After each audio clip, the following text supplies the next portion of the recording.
स्वागत है आप सभी का इस लाइव सेशन में। आज हम हिंदी पेडागोगी के मैक्सिमम क्वेश्चन करने वाले हैं जो आपके एग्जाम के लिए बहुत इंपॉर्टेंट होने वाले हैं। ठीक है, तो मोस्ट इंपॉर्टेंट क्वेश्चन है, वीडियो को एंड तक जरूर देखिएगा। एक एक क्वेश्चन आपके एनसीईआरटी बेस्ड उठाए गए हैं और आपको बहुत बेनिफिट होने वाला है, तो प्लीज वीडियो को एंड तक देखिएगा और एक बार शेयर जरूर करिएगा। फर्स्ट क्वेश्चन है कि प्राथमिक स्तर पर बच्चों की भाषा का आकलन करने का उद्देश्य क्या है, एम क्या है। आपको पता होगा जो प्राइमरी लेवल होता है वो क्लास 1 से लेकर के 5 तक को हम कहते हैं। ठीक है, ऑप्शन पढ़ता हूं, उसकी पठन क्षमता का आकलन करना। सिर्फ पढ़ने की ही क्षमता के आकलन करने को हम नहीं कहेंगे कि भाषा का आकलन यहां पर हो रहा है। ठीक है, और काफी लोग इसका सही आंसर दे रहे हैं, बिल्कुल सही है। सेकेंड ऑप्शन इसका करेक्ट ऑप्शन होगा। क्यों लिखा हुआ है, उसके भाषा प्रयोग की क्षमता का आकलन। जो भी लैंग्वेज इस्तेमाल कर रहा है ना, हम उसका आकलन करेंगे, उसकी क्षमता का आकलन यहां पर करेंगे, यही इसका मेन एम होना चाहिए। ठीक है, तो सेकंड ऑप्शन हमारा करेक्ट आंसर हो जाएगा। सभी लोग अपने अपने आंसर यहां पर लिखेंगे लाइव चैट में।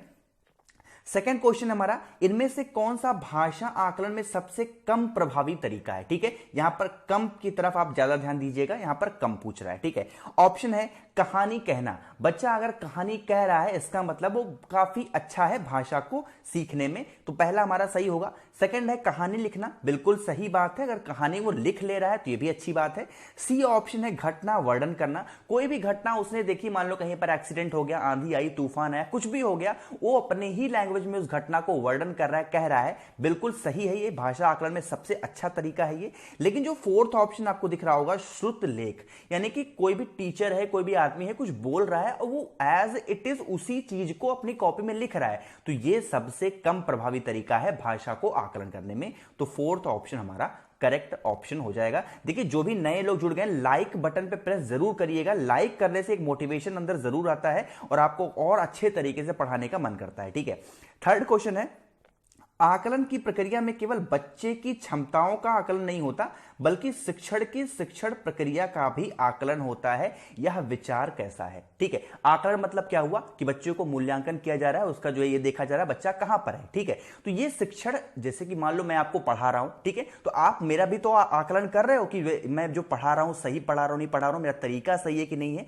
तो ये कथन जो है ना, ये पूरी तरीके से यहां पर सही माना जाएगा। बच्चों के साथ साथ जिस तरीके टीचर पढ़ा रहा है उसका भी आकलन करना जरूरी है। तो फर्स्ट ऑप्शन हमारा करेक्ट ऑप्शन हो जाएगा। ठीक है, पूर्णतः गलत, देखो निगेटिव वाला कमेंट हमेशा आप गलत माना करो। ठीक है, चलिए फोर्थ क्वेश्चन है, रीमा ने तीसरी कक्षा में पढ़ने वाली रितिका की भाषा क्षमता, भाषा निष्पादन संबंधी क्रमिक प्रगति का ब्यौरा और उसके अभिभावकों को दिया। जैसे आपने देखा होगा कि जब आप छोटे रहे होंगे तो पेरेंट्स टीचर मीटिंग आपके स्कूल में होती है, तो टीचर्स क्या करते हैं, आपके पेरेंट्स को क्या बताते हैं कि बच्चा आपके इस लेवल पे है, बच्चा आपका क्लास में इस सब्जेक्ट में अच्छा है, यहां पर अच्छा नहीं है। ठीक है, तो ये जो बच्चों के बारे में जो उसकी प्रगति होती है, उसके अभिभावकों के बारे में बताने को क्या कहते हैं हम, पोर्टफोलियो कहते हैं। काफी लोगों ने इसका सही आंसर दिया, बिल्कुल पोर्टफोलियो कहते हैं। एक लोग क्या कह रहे हैं सर पोर्टफोलियो क्या होता है। देखिए, पोर्टफोलियो क्या होता है कि जो बच्चा है ना निरंतर प्रगति, जैसे आपको मैं बताऊं कि कैसे कैसे बच्चा अपनी जो है सब्जेक्ट में, एक पर्टिकुलर सब्जेक्ट में या फिर पर्टिकुलर क्लास में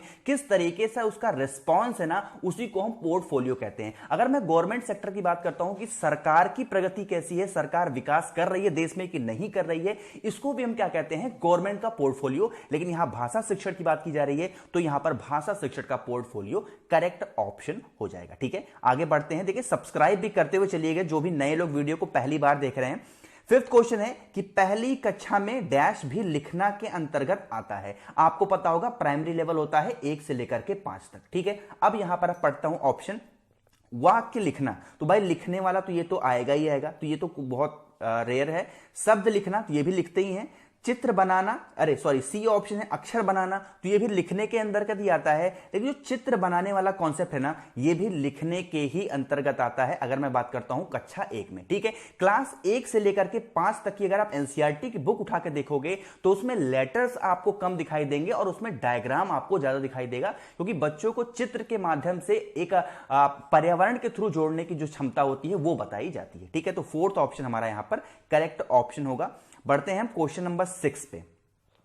6 हमारा क्वेश्चन है कि प्राथमिक स्तर पर पढ़ना सीखने में सबसे कम महत्वपूर्ण है। ठीक है। अब ये आपको बताना है प्राइमरी लेवल पर जो पढ़ना है वो सीखने में कैसे सबसे कम महत्वपूर्ण है। ऑप्शन है अनुमान लगाना, ठीक है, जो बिल्कुल सही है, अनुमान तो बच्चा लगा ही सकता है। बी ऑप्शन है संदर्भानुसार लिखना, कोई भी ऑब्जेक्ट, कोई भी मतलब उसने अर्थ देखा, कोई भी वाक्य देखा, उसको अपने तरीके से संदर्भ बना के लिख रहा है, ये भी सही है। सी ऑप्शन अक्षरों की पहचान, जैसे कि अभी मैंने प्रीवियस वाले बताया आपको कि जो कक्षा 1 से लेकर के 5 तक की बुक होती है वहां पर जो चित्र होते हैं ना, चित्रों पर विशेष ध्यान दिया गया है, अक्षरों पर विशेष ध्यान नहीं दिया गया है। एक्चुअली में तीसरा गलत नहीं है, लेकिन यहां पर कम प्रभावी कहा है, तो सबसे कम प्रभावी क्या होगा? थर्ड ऑप्शन हमारा करेक्ट ऑप्शन होगा। मैक्सिमम लोग इसका सही आंसर दे रहे हैं, बिल्कुल बिल्कुल। एंड सर आप अच्छा पढ़ा रहे हैं, बिल्कुल थैंक यू सो मच, आप लोग की चीज कह रहे हैं। चलिए देखिए, हम जल्दी जल्दी चल रहे हैं, टाइम पास बिल्कुल नहीं करना है, कोई काफी क्वेश्चन करने होते हैं तो टाइम पास नहीं करना है, ठीक है। 7वां क्वेश्चन है भाषा अर्जन क्षमता किसके साथ संबंधित है, ठीक है। बहुत ही इंपॉर्टेंट क्वेश्चन है, एग्जाम में आपके रिपीट होते हैं। एक साइंटिस्ट है आपके, उन्होंने कहा था कि जो बच्चा होता है भाषा उसके अंदर अर्जन की जाती है जब से जन्मजात होता है, यानी कि जो बच्चा कुछ भी सीख लेता है ना उसके अंदर वो जन्मजात क्षमता होती है, और ये कथन था किसका? चोमस्की था। सेकंड ऑप्शन मैक्सिमम लोग इसका सही आंसर दे रहे हैं, तो बिल्कुल सही है, सेकंड ऑप्शन इसका करेक्ट ऑप्शन हो जाएगा। देखो अच्छा मैं पढ़ा रहा हूं तो लाइक बटन पे प्रेस जरूर करते हुए चलिएगा सभी लोग। ऐसे क्वेश्चन आपको YouTube पे बहुत ही कम देखने को मिलेंगे, बहुत ही अच्छे लेवल के क्वेश्चन है, आपके एग्जाम में आ सकते हैं ना, बिल्कुल। चलिए 8th क्वेश्चन की तरफ हम बढ़ते हैं। प्राथमिक स्तर पर भाषा सीखने में भाषा संबंधी कौन सा संसाधन सर्वाधिक महत्वपूर्ण है? हर जगह आपने देखा होगा कम महत्वपूर्ण पूछता है, यहां पर कम नहीं, यहां पर टोटल महत्वपूर्ण पूछा है, ठीक है। अब ऑप्शन पढ़ता हूं, क्या कंप्यूटर कभी महत्वपूर्ण हो सकता है भाषा सीखने के लिए? जब कंप्यूटर नहीं था तो क्या बच्चा भाषा नहीं सीखता था? गलत है, ठीक है। सी ऑप्शन है समाचार पत्र नहीं होता तो क्या भाषा नहीं सीख पाएगा? गलत है। टेलीविजन नहीं होगा तो क्या बच्चा भाषा नहीं सीख पाएगा? यह भी गलत है। लेकिन जो बहुत महत्वपूर्ण है वो है बाल साहित्य, लिटरेचर की बात करते हैं, ये नहीं होगा तो बच्चा भाषा नहीं सीख पाएगा, तो ये सबसे इंपॉर्टेंट है बाल साहित्य। सेकंड ऑप्शन ऑप्शन हो जाएगा। मैं तो कह रहे हैं कि सर जो है टेलीविजन, देखिए टेलीविजन का कोई बहुत बड़ा रोल नहीं है ना, सेकंड ऑप्शन बाल साहित्य इसका सही आंसर होगा, है ना। पढ़ते हैं क्वेश्चन नंबर 9 पे। बच्चे अपनी मातृभाषा का प्रयोग करते हुए हिंदी भाषा की कक्षा में अपनी बात कहते हैं, यह बात क्या है? ठीक है, यहां पर एक चीज आपको बताना चाहता हूं मैं। देखो अगर मान लो कि आप कोई चीज बोल रहे हो इंग्लिश में ही, आप मान लो किसी से बातें कर रहे हो, तो कुछ एक ऐसा टॉपिक आ जाता है जहां पर ऑटोमेटिकली आपकी हिंदी लैंग्वेज, जो आपकी मातृभाषा है ना, मैं हिंदी की सिर्फ बात नहीं कर रहा हूं, आपकी जो भी मातृभाषा है ना वो निकल जाती है। या फिर अगर आप मान लो गुस्से में हो तो भी आपको, मान लो किसी भी लैंग्वेज में आप बात कर रहे हो, लेकिन आप अगर आप बहुत ज्यादा गुस्से में हो ना तो आपकी मातृभाषा ऑटोमेटिकली आपके मुंह से निकल जाएगी। तो ये क्या होता है? ये एक स्वाभाविक प्रक्रिया होती है। तो पहला ऑप्शन हमारा यहां पर करेक्ट ऑप्शन हो जाएगा, ठीक है। तो इसमें जो है हम जो हमारा क्वेश्चन नंबर 8 है ना, यहां पर एक चीज समझने की कोशिश करना, जो बाल साहित्य होती है, यहां पर मैंने एक चीज नहीं बताई आपको, बाल साहित्य जो होती है ना वो कक्षा 3 से लेकर के 8 तक के स्टूडेंट को पढ़ाई जाती है, ठीक है। और जो एज की हम बात करें तो 8 साल से लेकर के 14 वर्ष तक के बच्चों को बाल साहित्य की शिक्षा दी जाती है, ठीक है। ये भी क्वेश्चन कई बार आपके एग्जाम में पूछा है, तो इसलिए मैंने सोचा बता दिया जाए।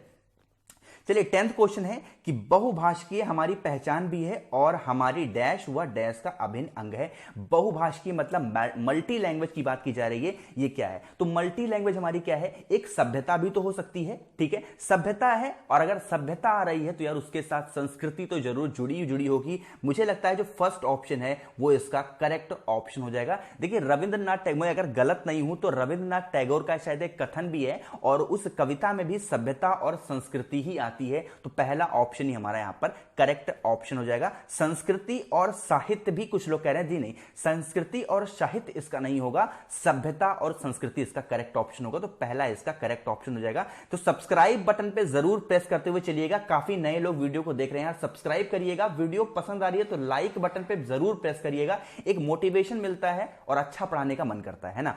11th क्वेश्चन है कि प्राथमिक स्तर पर पाठ्य पुस्तक में कार्टून, भाषण, विज्ञापन आदि बच्चों के भाषा क्षमता में क्या विकास करते हैं? देखो इंपॉर्टेंट क्वेश्चन है और बहुत ही आसान क्वेश्चन है। बच्चा है, प्राथमिक लेवल का बच्चा है, कक्षा 1 से 5 तक में इसकी होती है, और इसको अगर हम कोई भी कार्टून दिखा रहे हैं, कोई विज्ञापन दिखा रहे हैं, चित्र के माध्यम से समझाने की कोशिश कर रहे हैं, तो उसको जो भाषा क्षमता है ना वो बढ़ जाती है, तो ये सहायक होती है। बाधक क्या है? नेगेटिव कमेंट है, गलत होगा। निरर्थक नेगेटिव है, गलत होगा। अनुपयोगी नेगेटिव है, गलत होगा। एक ही पॉजिटिव बन रहा है, इस तरीके से भी कर सकते हो, तो ए ऑप्शन हमारा करेक्ट ऑप्शन हो जाएगा। ठीक है, जहां पर भी नेगेटिव दिखता है आपको ना, ऑप्शन पॉजिटिव है और अगर क्वेश्चन पॉजिटिव है और ऑप्शन नेगेटिव दे रखे हैं तो वो हमेशा गलत होंगे। इस चीज को नोटिस करके रखिएगा। ठीक है, 12th क्वेश्चन है कि 5वीं कक्षा की सुहानी पांचों किन्हें आंखें दोनों आदि शब्द लिखती है, आप सुहानी के लेखन क्षमता के बारे में क्या कहेंगे? ठीक है, ये सारे वर्ड सुहानी कहती है और आपको बताना है अगर वो लिख रही है तो उसकी क्षमता कैसी है।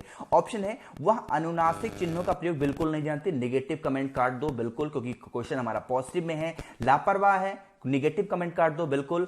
सेकंड ऑप्शन हमारा है, वह अनुनासिक चिन्हों के प्रति सजग है। ठीक है, सिर्फ सजग है, अभी उसको पता नहीं है, वो सिर्फ सजग है, तो ये भी हमारा गलत माना जाएगा। लेकिन जो फोर्थ ऑप्शन है, वह अनुनासिक चिन्हों के नियम या अति सामान्यीकरण करती है, वो सब कुछ रूल्स जानती है कि हमें अनुनासिक चिन्ह, देखो अनुनासिक होता क्या है, देखो जो चीज हम मुख और नाक दोनों से बोलते हैं उनको हम अनुनासिक ध्वनियां कहते हैं। जैसे गंगा है ना, पांच, आंख, ये सब क्या हो रहा है? नाक से भी निकल रही है और मुंह से निकल रही है, तो ये अनुनासिक ध्वनियां होती हैं और इनका नियम भी होता है। जैसे मान लो मैंने बोला आंख, तो नाक से तो मैंने निकला नहीं, तो ये अनुनासिक ध्वनियों में नहीं आएगा। लेकिन मैंने बोला आंख, तो ये मुंह से और नाक से दोनों से निकल रही है, तो इसको बोलते हैं अनुनासिक ध्वनियां। ठीक है, तो फोर्थ ऑप्शन हमारा करेक्ट ऑप्शन रहेगा। देखिए काफी लोग वीडियो को देख रहे हैं, लाइक नहीं कर रहे हैं, प्लीज लाइक बटन पे प्रेस जरूर किया करिए वीडियो अगर अच्छी लग रही है तो, है ना। 13th क्वेश्चन है कि विद्यालय में भाषा शिक्षण के लिए कोई कार्यक्रम शुरू करते समय सबसे महत्वपूर्ण क्या है? ठीक है, स्कूल में आपको कोई भाषा शिक्षण के लिए कोई कार्यक्रम, कोई प्रोग्राम हो रहा है, तो सबसे इंपॉर्टेंट चीज क्या है ये बताना है। ऑप्शन है, बच्चे को लिखित क्षमता के पहचानना, तो लिखित क्षमता के पहचानने के लिए ही सिर्फ भाषा शिक्षण का प्रोग्राम नहीं लगाया जाता है ना। सेकंड ऑप्शन है, काफी बिल्कुल सही बात है, काफी लोग इसका सही आंसर दे रहे हैं, बच्चों की सहज भाषाई क्षमता को पहचानना, बिल्कुल इसीलिए प्रोग्राम ये रखा जाता है कि बच्चे का कौन सी लैंग्वेज अच्छे, किस तरीके से बच्चे को किस भाषा में समझाया जाए कि बच्चा अच्छे तरीके से सीख जाए, तो सेकंड ऑप्शन हमारा इसका करेक्ट ऑप्शन हो जाएगा। ठीक है, आगे बढ़ते हैं क्वेश्चन नंबर 14 पे। 14th क्वेश्चन हमारा है, कई बार बच्चे जब स्कूल आते हैं 2 या 3 भाषाओं को डैश और बोलने की क्षमता से लैश होते हैं, यह क्या उनको बताता है? देखो बच्चा क्या होता है, वो उनको समझने और बोलने की क्षमता से लैस होते हैं। मान लो कि बच्चा हिंदी भी बोल रहा है, इंग्लिश बोल रहा है, उसकी मातृभाषा मराठी है, गुजराती है, तो बच्चा क्या हो रहा है, वो उसी पर्टिकुलर लैंग्वेज में ही तो समझ रहा है ना। उसको हम कोई और लैंग्वेज दे देंगे क्या समझ पाएगा? तो जी नहीं, बिल्कुल वो समझ नहीं पाएगा। तो अगर उसको हम पूरा पढ़ के देखते हैं, कई बार बच्चे जब स्कूल आते हैं 2 या 3 भाषाओं को समझने और बोलने की क्षमता से लैस होते हैं। ठीक है, परिवार बहुत ज्यादा मैटर करता है आपको शिक्षण कौशल में। आपको पता होगा सबसे इंपॉर्टेंट चीज शिक्षण कौशल में कौन सी होती है? फैमिली, परिवार, है ना। जो भी लैंग्वेज वहां पर हम सीखते हैं हमारे विद्यालय स्कूल में हमें समझने में बहुत ही सहायक होते हैं। तो फोर्थ ऑप्शन, एक ही ऑप्शन बचता है, वो इसका करेक्ट ऑप्शन हो जाएगा। रटना एक नेगेटिव कमेंट है, हमेशा गलत माना जाएगा, इस चीज को आप ध्यान रखिएगा। ठीक है, आगे बढ़ते हैं क्वेश्चन नंबर 15 पे। 15th हमारा क्वेश्चन है, किसी विषय को सीखने का मतलब है उसकी डैश को सीखना, उसकी डैश को सीखना। ठीक है, 2 चीज यहां पर इनपुट करना है। अब सबसे पहले नेगेटिव कमेंट को यहां पर हम डिलीट करते हैं। नेगेटिव कमेंट कौन सा हो गया? शब्दावली नेगेटिव होता है। कैसे नेगेटिव होता है? बच्चों को कभी भी रटने के प्रति हमें जागृत नहीं करना चाहिए। शब्दावली का मतलब हो गया उसके अंदर रटने की क्षमता को जागृत करना, तो शब्दावली वाला तो हमारा गलत हो गया। ठीक है, विषय वस्तु और उपयोगी। ठीक है, देखो उपयोगी एक अच्छे तरीके से यहां पर बैठ नहीं रहा। अगर मैं पहले ऑप्शन की तरफ बढ़ता हूं, किसी विषय को सीखने का मतलब है उसकी अवधारणाओं को सीखना, उसकी विषय वस्तु को सीखना। जो उसका विषय वस्तु, जो उसके अंदर जो अवधारणा जागृत हो रही है विषय के प्रति, वो उसके लिए इंपॉर्टेंट होगा। तो पहला ही हमारा इसका करेक्ट ऑप्शन हो जाएगा। ठीक है, टोटल हमने 15 क्वेश्चन कर लिए हिंदी पेडागॉजी के। आई होप की वीडियो आपको जरूर पसंद आई होगी, तो सब्सक्राइब बटन पर प्रेस करिएगा। पसंद आई है एक एक क्वेश्चन तो लाइक बटन पर प्रेस जरूर करिएगा। शेयर करिएगा अपने दोस्तों के साथ, जहां पर भी आप हैं, टेलीग्राम, व्हाट्सएप, हर जगह, जिससे मैक्सिमम लोगों तक ये वीडियोस पहुंच पाए। ठीक है, तो thank you so much for watching this video. Keep smiling, stay home, stay safe.